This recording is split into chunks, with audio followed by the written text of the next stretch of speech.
universo dele, que é o pau dele. Essa perspectiva falocêntrica tem que acabar. Nós não podemos ter a cobrança o tempo todo de ter ereção, de estar pronto pro sexo. Não, não é isso. Peraí, eu não sou uma máquina de sexo. É foda, né?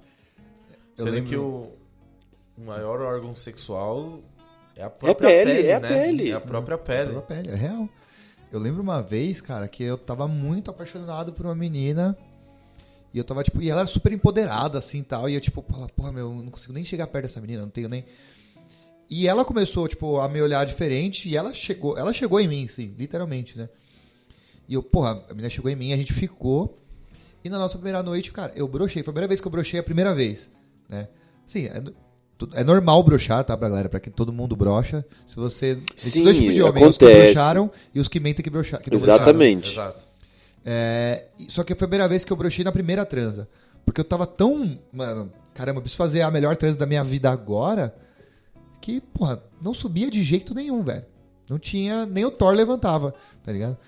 E, cara, olha que bagulho louco. Mas é que tem tantas outras coisas que dá pra fazer. Se a gente definir o sexo como penetração, a gente tá reduzindo o sexo. Não, mas era uma brochada total, assim, de não saber... Sabe, de... Eu não sei transar. Você perdeu, você não sabia mais o que fazer. Não tinha mais beijo, não tinha olhar, Ficou não tinha carinho. Assim, eu olhava pra ela e eu pensava, mano... Caramba, eu acabei com a vida Mas eu já menina. passei por isso também. É como se a brochada representasse a perda da potência. Que é um termo equivocado chamar um homem disfuncional de impotente. Uma coisa é você perder a ereção, outra coisa é você... Imagina, Perder a potência. Perder a potência. Tem um livro, Hermann Hesse, O Lobo na Estepe. Anota aí que a gente vai indicar depois. Esse livro é a história de um homem que perde a potência dele, mas ele perde a potência porque ele não é, e aí é a história do lobo, né? O lobo que vai não é mais o líder da matilha e de repente tem que se ausentar e dar lugar a um novo macho alfa, digamos assim, que vai coordenar a matilha, né? Então, essa perda de potência do homem faz com que ele projete a atenção dele em outras coisas, no controle, na dominação, na submissão, na manipulação. Porque ele foi levado a acreditar que não ter ereção o designa, cria um estigma nele de que ele é impotente. Ele não tem mais potência. Meu, eu vou te falar uma coisa assim, baseado no Tantra. Com a boca e com a mão, dá pra fazer coisas muito melhores do que com o pênis. O prazer feminino, pensando na lógica das relações heterossexuais, o prazer feminino pode ser muito mais estimulado com outros movimentos, até porque a mulher tem uma outra fisiologia orgástica, uma outra conexão com o orgasmo, diferente da nossa, que pode ser muito mais eficaz. Então, assim, é preciso... A masculinidade tóxica tem a ver com essa obrigatoriedade de ser o provedor, de ser o sustentador da relação, o cara que paga a conta, que faz isso. Isso não existe mais. A gente tem que romper com esse padrão. A ideia da ereção como sendo o fenômeno... O auge do sexo, né? O auge do sexo... Não, o auge do sexo não é a ereção. O auge do sexo é o orgasmo. E existem vários caminhos para chegar ao orgasmo. Outra coisa é a ideia de que o orgasmo masculino determina o fim do sexo. Tipo, o cara gozou... E foda-se a menina. Acabou o sexo. Isso é extremamente tóxico. Isso é terrível. É terrível para o cara que fica condicionado a uma ideia de que a hora que ele goza... Acabou. Ele entra num período refratário, de onde ele não consegue mais estimular. Sim. E a ideia de que ele não nem pergunta. Não, nessas conversas com os amigos, vocês já perguntaram para os seus amigos quantas vezes eles perguntaram efetivamente para as parceiras se elas chegaram ao orgasmo? Cara, isso é um bagulho louco. Porque eu poucas vezes perguntei, né? Eu só comecei a perguntar depois, assim, quando é uma relação duradoura. Então, tipo, pô, você tá com a sua namorada ali e tal, e aí... Mas isso é um bagulho louco que você tá falando, porque eu e o Zé já comentamos isso várias vezes, acho que a gente já falou no episódio. Sim.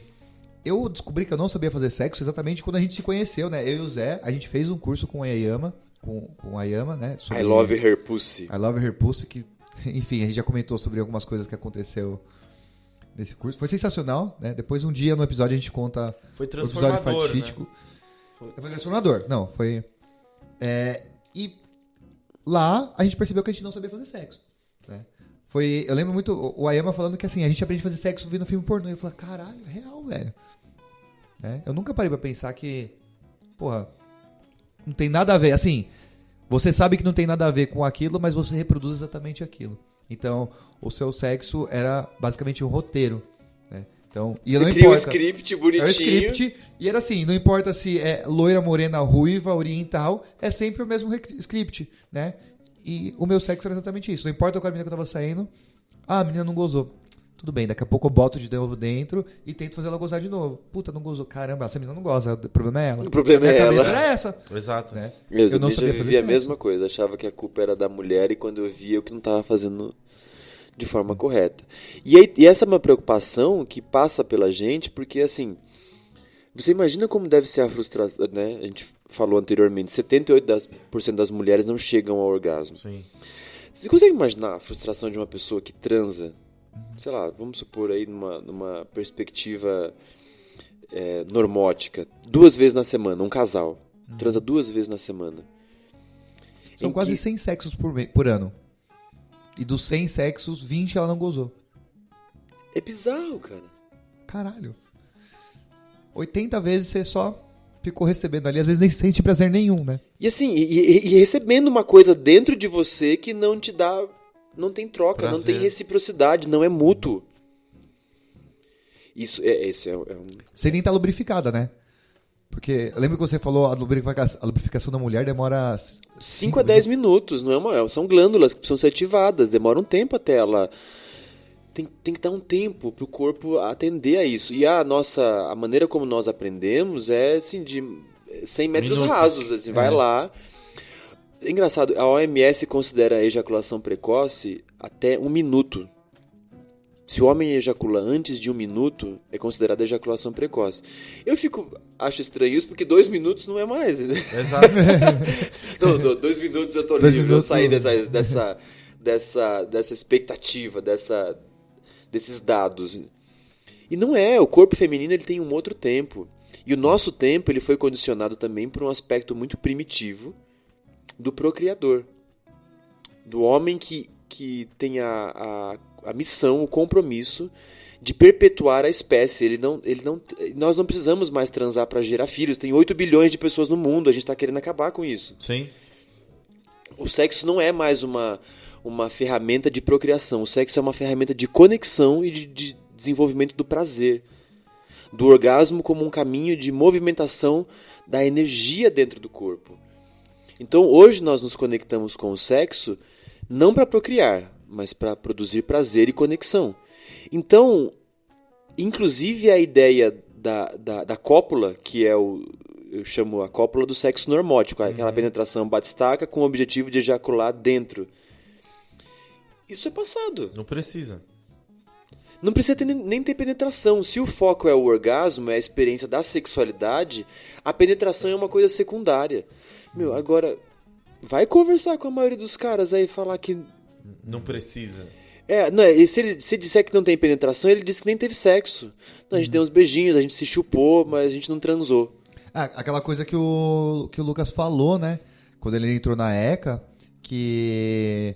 você tinha que se apresentar. Pergunta, E assim, você apresenta, fala seu nome, idade e se sexo oral é sexo ou não. Eu queria que vocês tivessem visto a cara do Ayama, a reação dele nesse momento. É bizarro.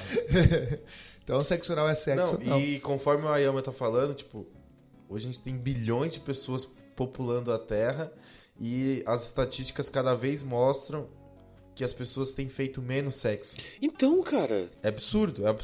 Como assim? Isso que tá esse caos, tá todo mundo puto, né? O pessoal não dá bom dia no elevador. Estressado pra caralho. Então, eu assisti um vídeo de um casal que eu gosto muito no YouTube e eles fizeram uma correlação dos humanos com os bonobos.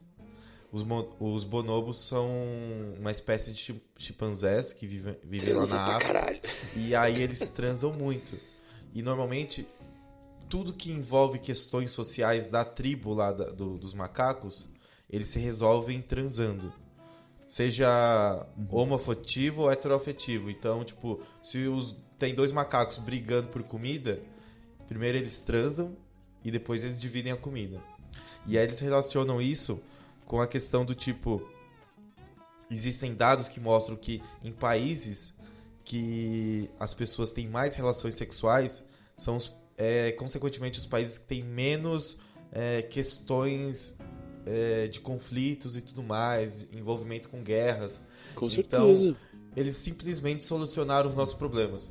Que se as pessoas transarem mais, a gente vai ter menos problemas sociais e menos guerras. Agora eu pergunto pra você, você falou, imagina um cara que é macho, né?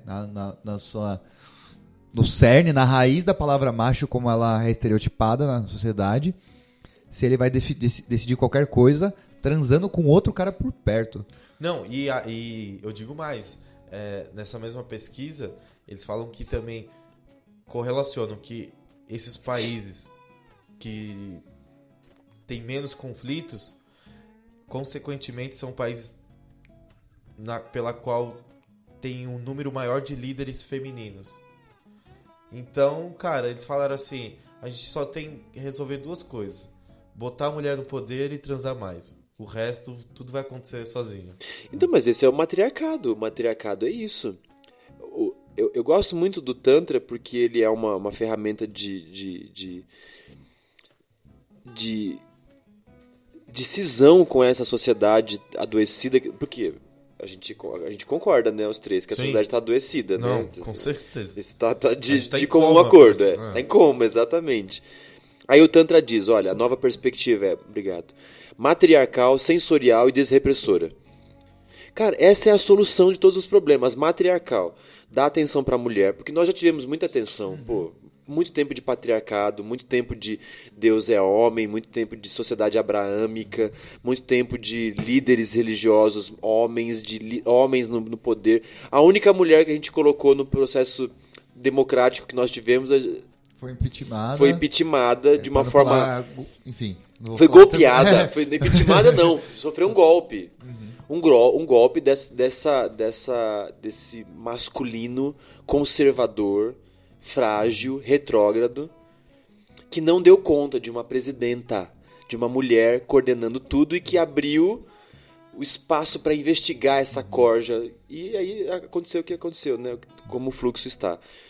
Então, essa fragilidade masculina que não aceita o matriarcado como sendo o matriarcado é a nova ordem mundial. Pronto. A gente já viveu o patriarcado. Esse matriarcado, ele é sensorial. Porque o patriarcado, ele não é sensorial. O patriarcado, ele é mental. Ele é todo baseado em argumentos, em ideias. Você tem que... né, ele é cognitivo, racional, cartesiano.